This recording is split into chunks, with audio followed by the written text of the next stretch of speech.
office of the Special Prosecutor Bill has been passed into law by Parliament. The office, which will operate under the AG's office, will next year begin a review of alleged corrupt contracts signed by MMDAs for necessary prosecutions. And that means that the provisions have been made in the 2018 budget for this office. So do you think the office of the Special Prosecutor will really uproot corruption without political interference? It would actually root out corruption in the sense that I would take it from this perspective. As it stands now, the person to occupy the office is not yet known. So therefore, it will be appropriate for us to take it from this angle, that it would be able, the office setup would be able to meet up a requirement when the person who is supposed to occupy the office has, let's say, the social status and the integrity of the individual in question. If the person is able to meet the required standards which is needed, that the person should be independent, devoid of political influences.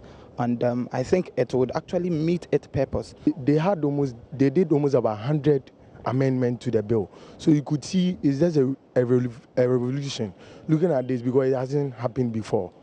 Looking at the partisan nature of our parliament, and then they come in forming consensus to pass this bill. So it's a landmark, something for our democracy, and it will root out corruption.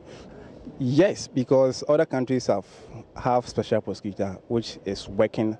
Corruption cannot be eradicated upright, but I think with a special prosecutor, it's going to go a long way to solve the issue of corruption in Ghana.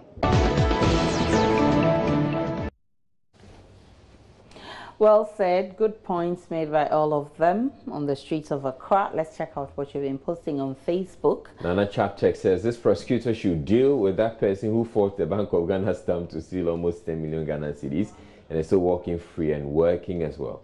It should be his first warm-up case. Koku says political interference will be the order of the day. Instead of empowering and retooling the existing investigative bodies to be more assertive on corruption, we need strong institutions and not a politically appointed, motivated person to fight corruption. And Judicial Sodro says no one can ever uproot corruption in this country, but we can reduce its rate. I think Parliament should rather pass the Right of Information Bill to back the office of the Special Prosecutor if we only want the office to be free from political interference. And this point made by Judicials is something that a lot of people have also raised.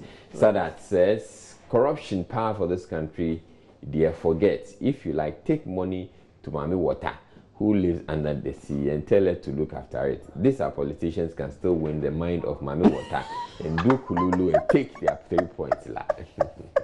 They must be very powerful politicians. Kofi Sam Klinsman says it's one of the political promises I have been looking forward to materializing. If they prosecute XYZ officials for looting state funds, the present administration will be on guard not to engage in same, and eventually corruption will minimize. Hashtag okay. And Ramsey Buari Jr. says just praying they allow the office of the Special Prosecutor to work independently. We all wish them best of luck. And those are some comments from our Facebook page.